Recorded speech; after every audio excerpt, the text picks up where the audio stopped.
Thank you so much for being here. We have my friend Liz Hand joining us today. Hi, Liz. Hello. I know Liz specifically from a Facebook group called XYPN. It's a financial planning Facebook group. Um, and XYPN is a lot more than that, but that's how we found each other. I felt like we had a lot of very similar ideas about money, and we were talking in a very similar way about our financial planning practices. And so I followed a lot of her stuff on Facebook, starting there, and then learned after that she lives in Ohio. How So far cool. away are you? I'm in Canton, so I don't know how far away. You're in Toledo, right? Yeah. Right. So maybe two-ish hours. Not very far, and yet we've still yet to meet in person. Seriously, girls. We are going to meet in person this fall at the XYPN Live Conference, where Liz will be on stage doing a keynote presentation that I hear is a play. Huh. Mm-hmm. Yeah. Yes, I am thrilled about it. Yeah, so excited. So it just felt like a match that I needed to bring Liz onto the podcast and learn more about how she went from a financial planner to writing a book that just came out or is about to come out. It's going to come out this fall. Okay, that's getting ready to come out this fall, speaking and all the things. So talk to us a little bit about that transition. Liz, before we begin, I think you're my idol, man. Seriously, because I'm writing a book. I want to claim the stage also. All So right. I'm so excited about this. And my book Yeah. hopefully will be out this fall also. So Right. yeah, we've got a lot of coming. Yes. What a journey it is to write a book. Oh my gosh. I tell you, I just got done finished writing a 20-page chapter, and it was like, it felt like it was a thesis, let me tell you. But more fun. Yeah. For me, I rewrote my last chapter and sent it. It's officially getting finished with the editor, and that happened this morning. So today does feel like a special day for me, where I was like, okay, congratulations. I think this is complete. I am now, it's going to go through all the professional edits and whatnot and formatting, but my main work is done with the book. Awesome. So good. You need to go out to dinner and get a steak. I know. It feels like a bit of a threshold moment, or like a sacred moment that I need to honor, respect, celebrate, Yes, you need to take time to celebrate you, because you have just accomplished such a feat that I am looking forward to, So, what is your book called, by the way?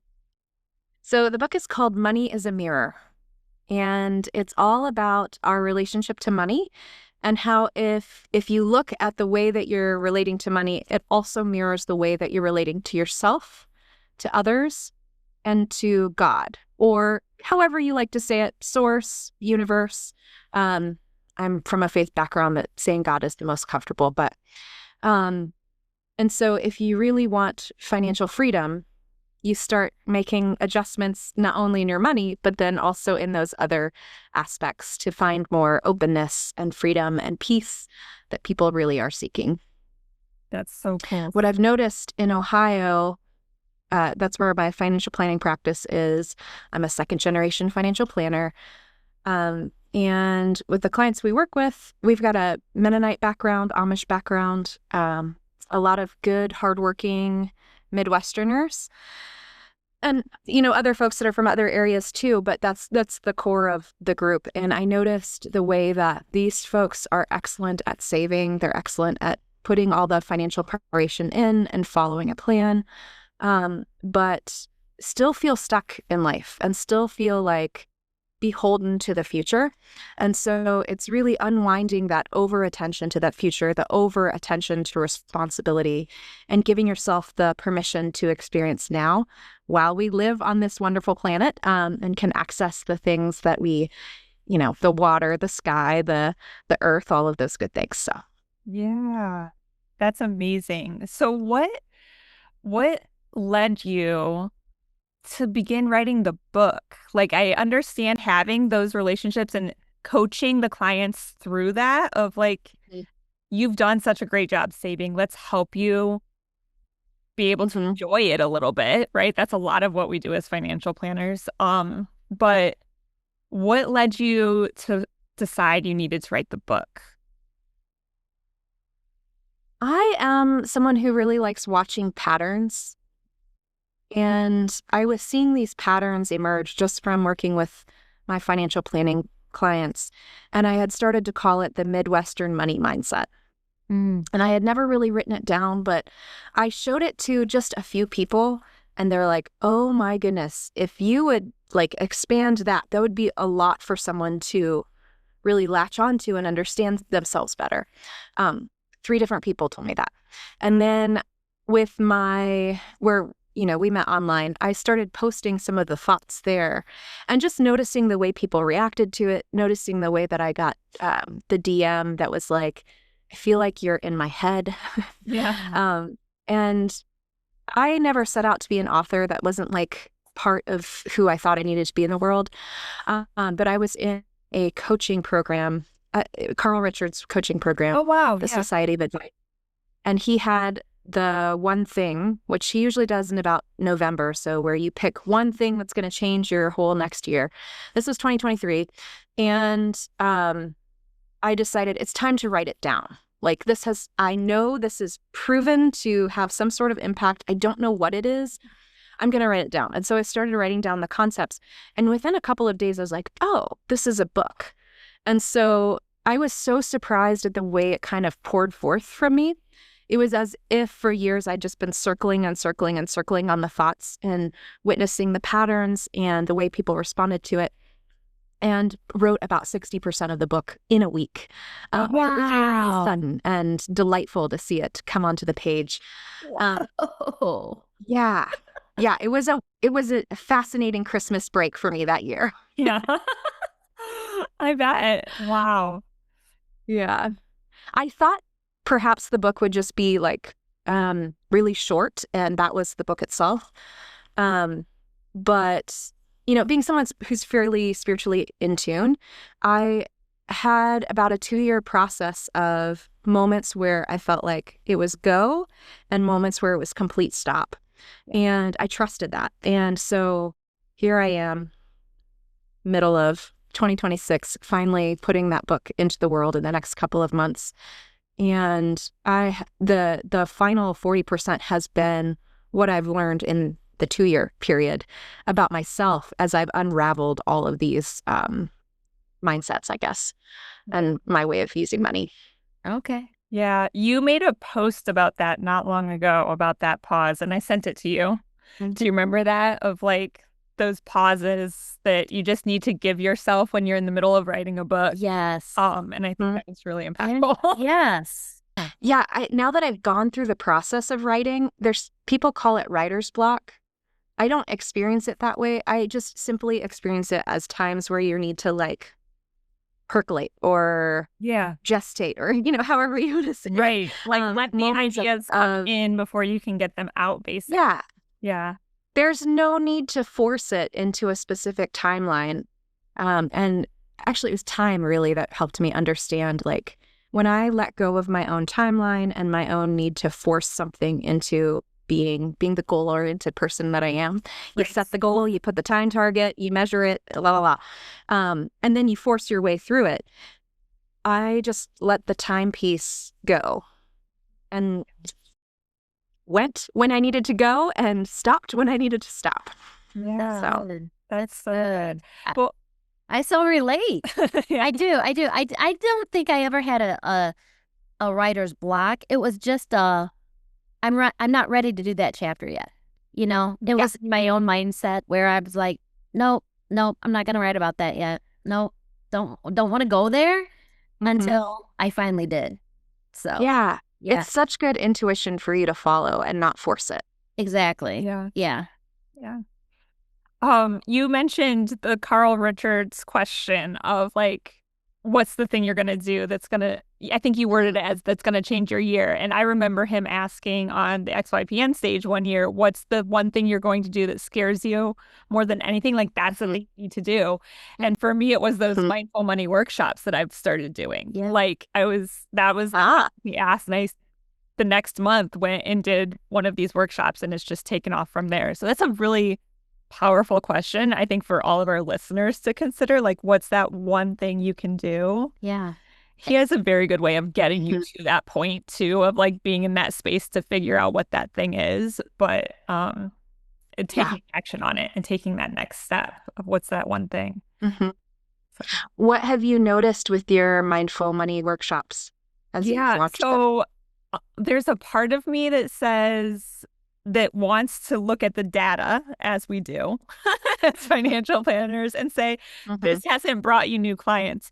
But what I know is that after every time I've done one of those workshops, my soul is like filled to the brim with like, you're doing the thing you need to be doing, and so good. Yeah. It's maybe like those people in front of me haven't become clients yet, but it's the work that I'm doing that like fills me so that I can do the other things I need to do in the business too. And it's still in the process. Like, I think I started doing them 1 year ago, a year and a half ago. The first one was in December, so I think it was a year and a half ago.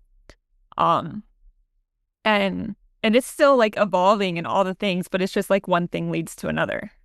Like the first thing. Absolutely. Right. Yeah. Yeah. But it's been good. Yeah. I'm a big fan of breath work, which I imagine perhaps you are as well, just from what I've seen of what you're up to in the world. And again, so I didn't set out to write a book. I also never set out to be an actress. I was solidly in financial planner, coach hat. But I was in a breathwork session and I was asking, this is probably early 2024, just asking myself, like, for what purpose am I writing this book? It was in a stop phase. I was kind of confused because I thought it was supposed to be a particular way and it wasn't looking like that. And the word actress came to me. And I was embarrassed about that word. I was like, I don't have any context for this. I have no scaffolding. I have nobody in my life that is an actress.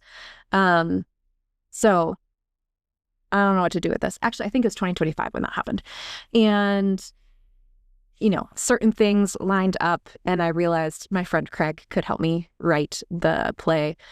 But, it's funny to see how when you take a step towards something that you kind of scares you, but also excites you. The ways that it unfolds in manners that you would never have planned on your own because you couldn't have thought of it yourself. Yeah. It reminds me of, my coach often says, you just need to see the next step. You don't need to see the whole picture, the end game, but you just need to figure out what that next step is and follow it. Trust it. Yeah. Super hard for a financial planner to shut off all of the future, but how fulfilling. Yes. Have you found times where it feels hard to trust that it is the right direction? Yes. And usually if it's a time where I'm not trusting it, it's because I've spoken out loud to somebody some sort of time frame and I'm not living up to it. And so then I feel like awkward about it. For example, my grandma passed away in September of 2024. And at that point, I had told all of my cousins, like, I'm writing a book. It's coming out this year. Like, wait for it. I'm almost done. The number of times I've said I'm almost done is hilarious to me.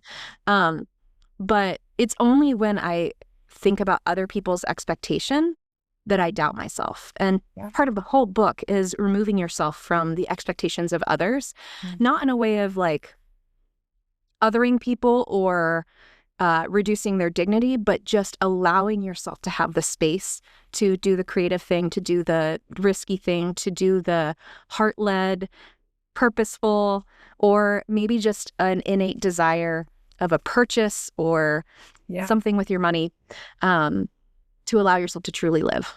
Yeah, that's so good. And we do get caught up in that a lot of like living up to, that's kind of what we talk about all the time, right? Doing what society expects of us instead of what we know we're called to do. Right.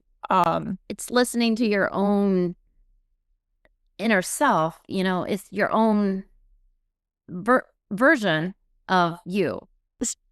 Especially in, the Midwest, where if you go back generations, the land was hard to live on.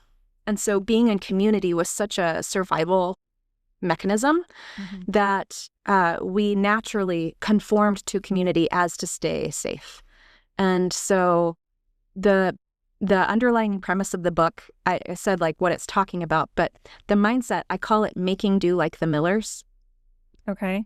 And think of it as the reverse coin of keeping up with the Joneses. Okay. So keeping up with the Joneses, it's like I have to make sure that I look just like you guys to prove that I'm worth. But I feel like in the Midwest, and maybe women, maybe children of the Great Depression or children of immigrants, like I don't think keeping up with the Joneses necessarily resonates for most of those. And so making do like the Millers is literally making do to not be too showy because it kicks you out of community. But when you're trying to understand yourself and what you want and desire and your purpose in this life, you have to start shutting off some of the over attention to what the neighbors think. Yeah. Yeah. Yeah. That's a really good perspective. I love that. Making do like the Millers. Did you come up with that yourself? How did you come up with that? Miller is my maiden name. Oh, nice. Yeah. Very good. And we have tons of Miller clients because it's such a Mennonite Amish last. Yeah, that makes sense. That's good. But yeah, I can see that in certain clients. And it's interesting to see how it goes one way or the other for different people. Yeah. Now you're going to have my wheels spinning. So I've got a lot to percolate on that whole idea. That's the plan with my life. That's have people wonderful. let their minds they spin. So you mentioned that you were doing that breathwork exercise and the word actress came in. Talk to us a little bit about how, from the time that came in until you're going to be entering your first stage, I believe your first stage, correct me if I'm wrong, in September, October. So how has that progressed? Has it happened super quickly, or has that been sort of a process of accepting that word for yourself too?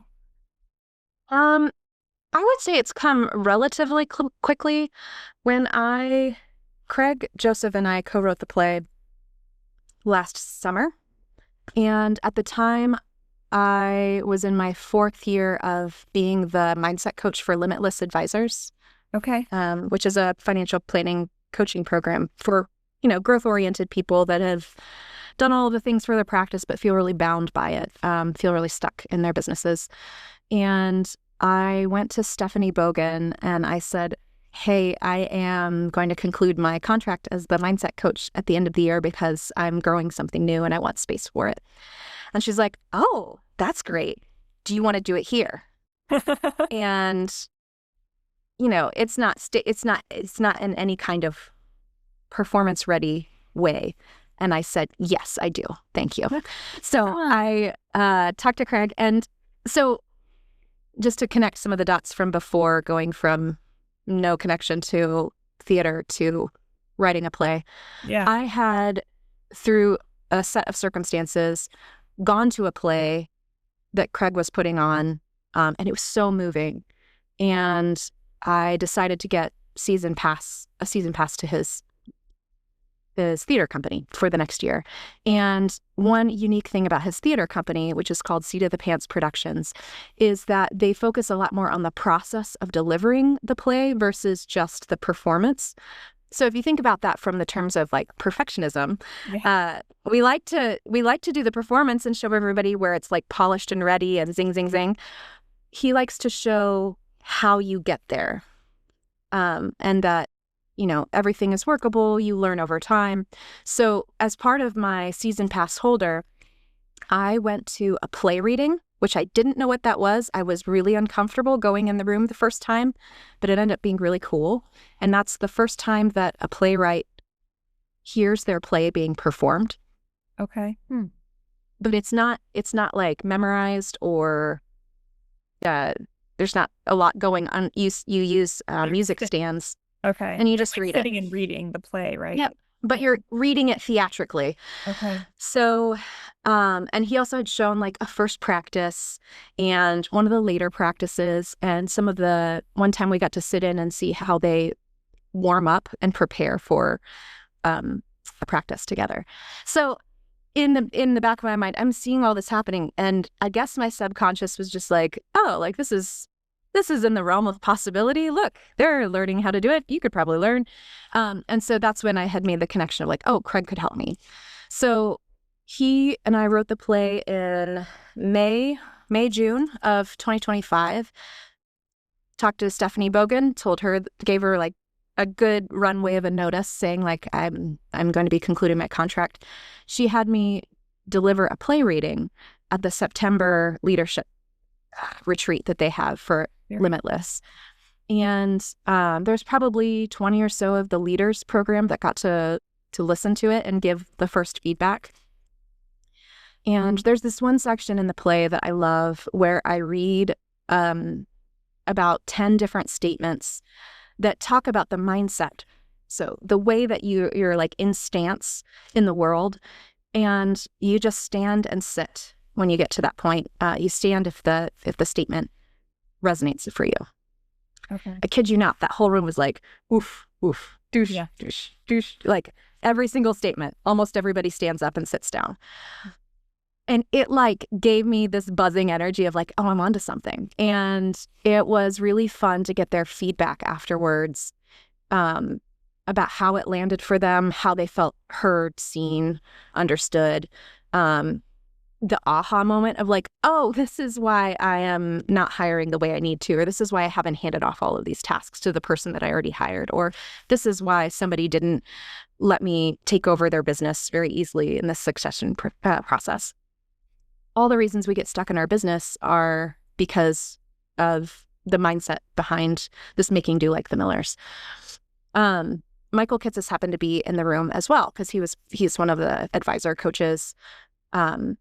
And so in February, I just happened to email him and was like, hey, he had responded and said, actually, after seeing it, just a little bit of back and forth about some of the generational habits that I brought in and how it was intriguing and how it actually mapped to some of the data that they've done with Nerd's Eye View. Yeah. Yeah. So I'm going to pause for a moment to explain to our audience who Michael Kitces is, because you and I know that name, but most people don't. So he is, for lack of a better term, godfather of financial planning, basically, right? Like, I've heard him referred to as that before, and I'm like, that fits.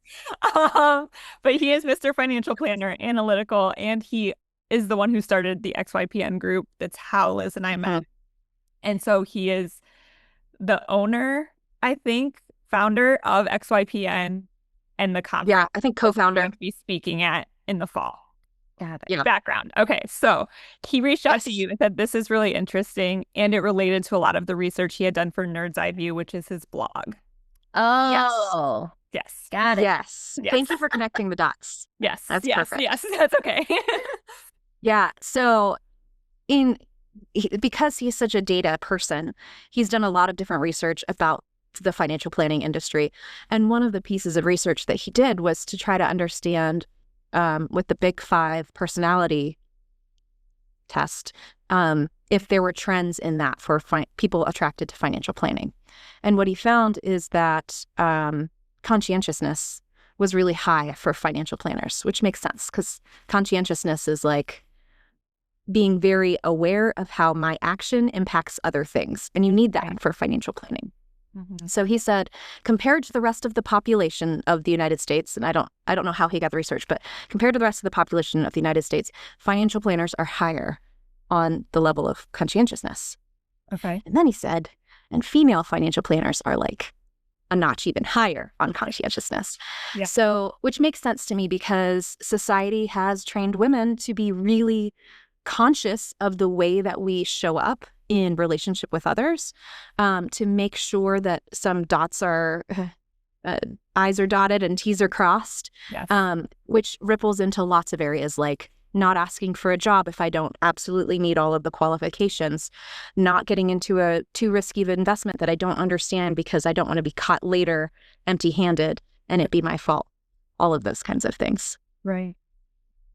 So that conversation, I am guessing, is what led to you then speaking this fall. I ended up emailing him a couple months later and said, hey, it's ready. I had a profound experience at XYPN Live in 2018 that I attribute to staying in the industry because I was feeling very frustrated at the time, feeling very out of it. And I felt very at home there. So even though I couldn't join the formal organization because of our business structure, I still have always really appreciated it. And I said, I would love to have this be the place that gets the first public performance of Money as a Mirror. And he passed along to his team, and here we are. That's so awesome. So excited. Cool. So this is a performance that you mostly do for other financial planners, it sounds like. So it is available for financial planners, but as we just talked about with women, yeah, it would apply. Financial planner or not, women are also in this conscientiousness mindset. Okay. So in Ohio, which I'd love to come to Toledo if you guys know of a conference looking for a keynote. I also want to feature it regionally in Ohio for women's conferences. That's awesome. Oh. We will be on the lookout and we will keep you in mind for sure. We'll let you know when we book our retreat, okay? Right.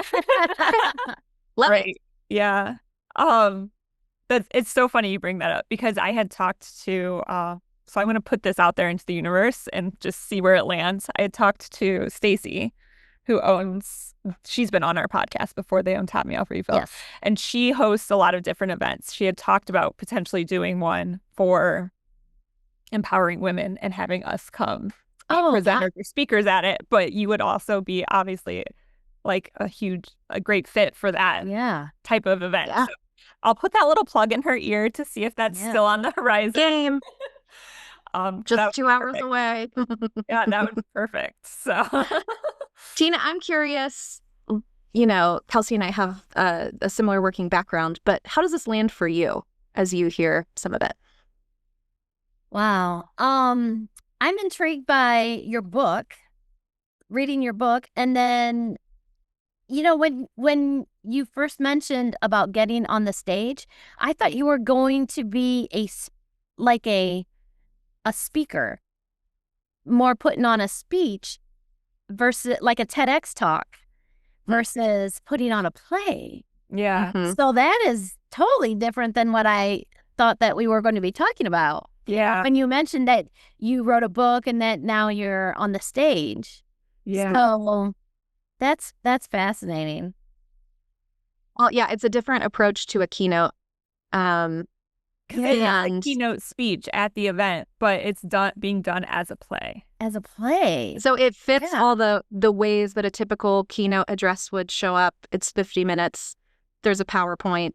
Did you say a microphone. 50 minutes? Yeah. 50 minutes. 50 minutes. Yeah. That's like a... That's a keynote, right? That's a keynote speech, yes. Yeah.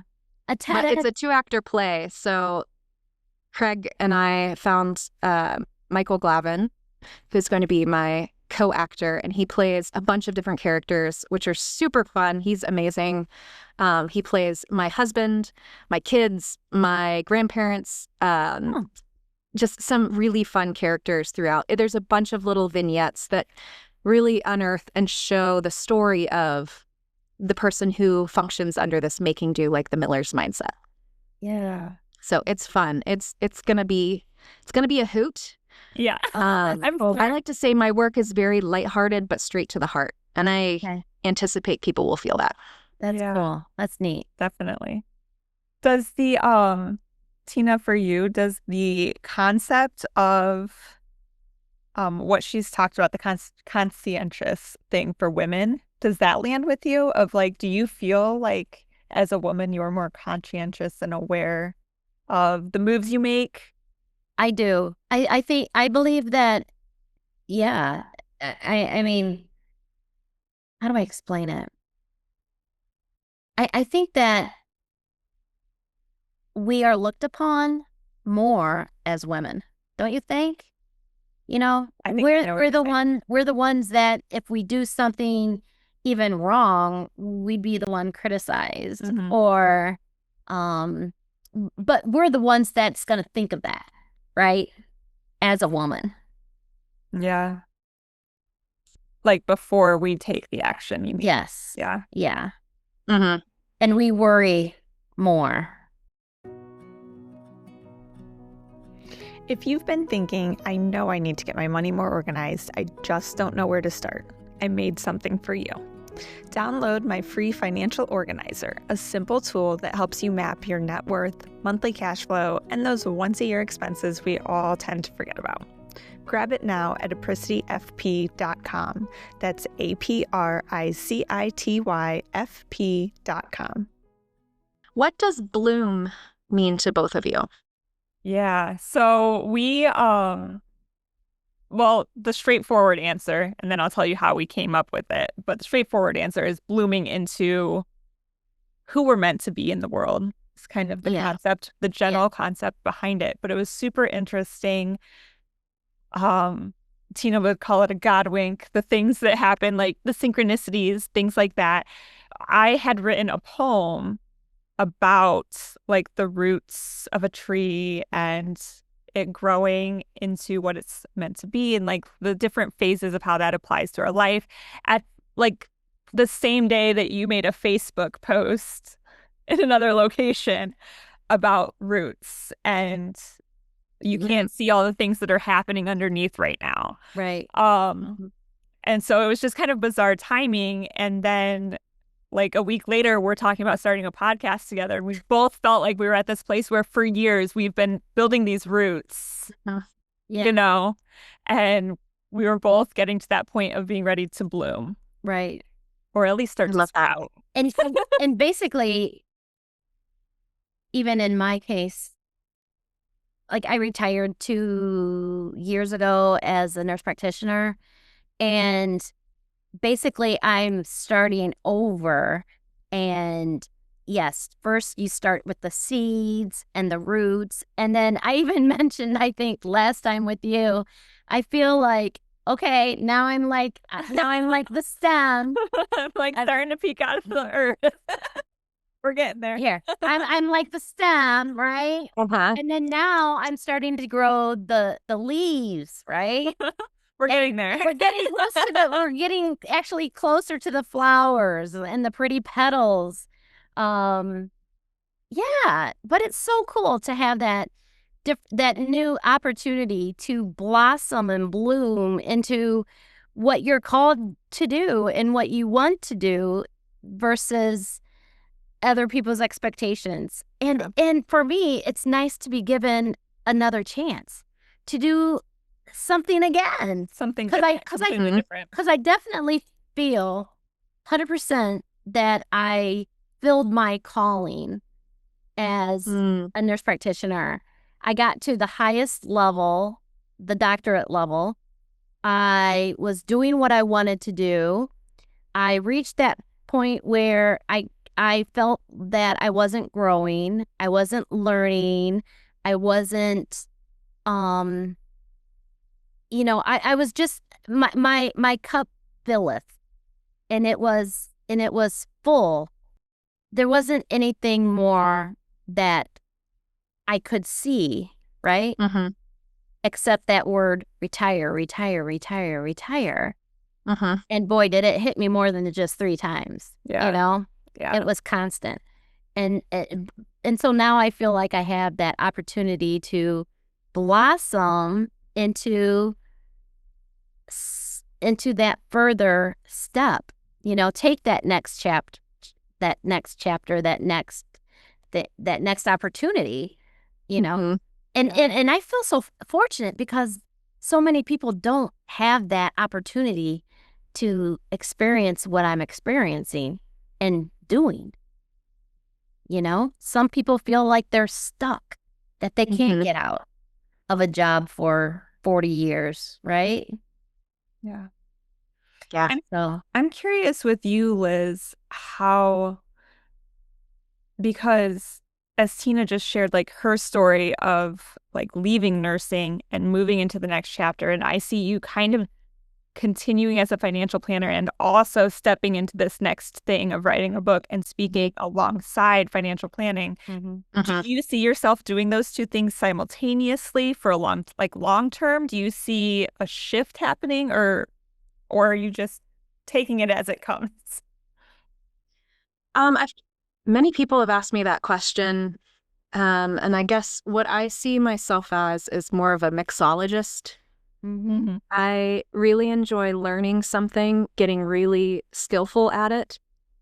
And like you, Tina, once it's kind of complete, I want more. I want something else to learn. Right. But I have found a deep connection within the lens of money.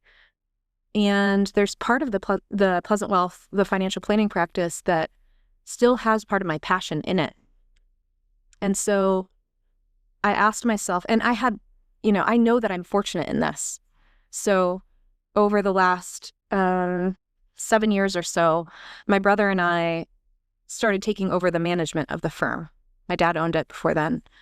And he allowed us to reshape it. Wow. So we did a lot of reshaping under my vision. And my vision was that I knew the information was really intriguing to me, but it wasn't like the whole of me.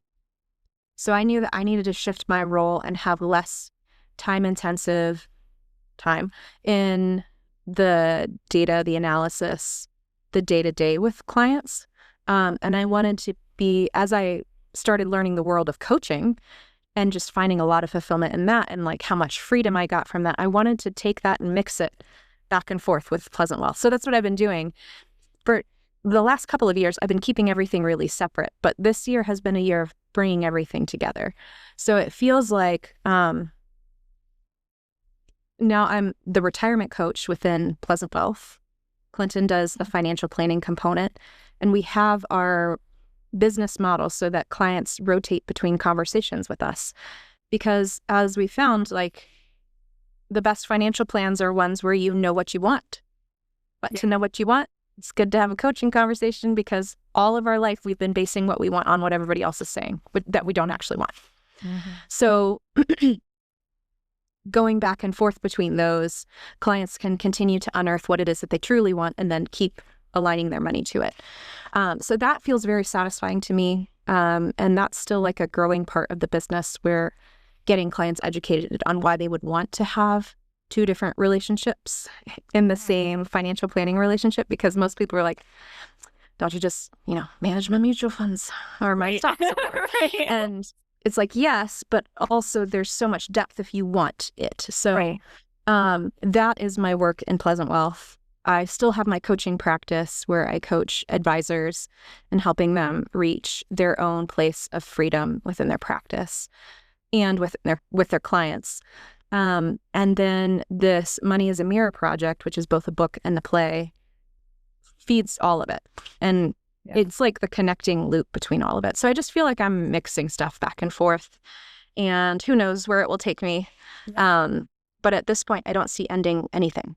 Yeah, that's so cool. And I think, too, that we are very fortunate in our profession that we have the flexibility to do that. I think, in nursing, that would be much more challenging. Perhaps, unless you re-envisioned what nursing is to you, but that's a whole nother conversation. But yes, I kind of feel similar to the way you're talking, that we have that luxury of being able to kind of shift what this looks like for us and bring some of our passion projects into what we're currently doing, which is how I'm here hosting a podcast that's not usually about money. Well, and I also find one of the mindsets that I'm working through right now is this need to be understood. Yeah. I think there's been so much of my life where I have tried to be as precise as possible, as projecting to the future as possible, so that everything can be understood along the way, as to create no upsets for anybody.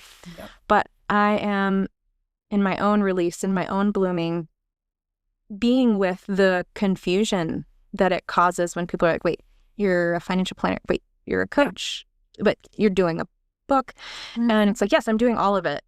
Yeah. I resonate with that so much. Not even just in like you're doing other things, but in releasing the need to be understood. I have found myself doing that a lot over the past year specifically, to the point that I'm like writing a text message response to people and I'm like, they don't need to know all of this. I don't need to write them a book. Delete. Oh, absolutely. 2 sentences. Here we go. Like, those are the point. You don't need the whole explanation of why things changed or why something's happening. Like, this is what you need. But yes, that's a huge release once we can release that part of it. And I think it frees up a lot of capacity to really move forward in things instead of staying stuck in this explaining version of it. So for sure, I'm excited for you to like be doing that and putting it all forward. That's amazing. Yeah. Kelsey, we're going to have to go to Canton to see that play. Well, I get to see it in San Diego. Oh, San Diego. I get to see it in San Diego. San Diego. September or October. It's like the conference spans. Okay. But yeah. Is that the first time that it'll be performed on performed? So I will do probably for sure a dress rehearsal here in Canton, and then maybe one performance beforehand just locally for my friends and family to get some muscle memory with, the final production of it. And I have one opportunity that I'm waiting to hear. It's like a private advisor group. But it's the first public financial planner oriented stage that I'll be on. So we will definitely link the XYPN event that's happening, the XYPN live event, where you can see Liz's first debut, big debut of the performance. Is it called Money is a Mirror? Is that what the performance is? Money is a Mirror. Okay, perfect. And then where should people follow you so that they know when the book is ready so that they can buy the book too? So I've used Instagram for Money is a Mirror.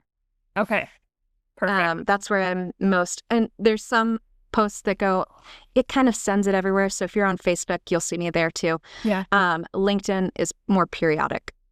Okay, perfect. So we'll include your Instagram and Facebook because that's where we mostly hang out right now. So we'll include your Instagram and Facebook in the show notes as well so that everybody can follow you and read that book as soon as it comes out and is available. Yes. Yeah. Awesome. Yep. Thank you so much for being here, Liz. I appreciate you taking the time to talk with us. Thanks. It was great to be with you both. Thank you so much. Keep blooming. Yes. Yeah. Thank you.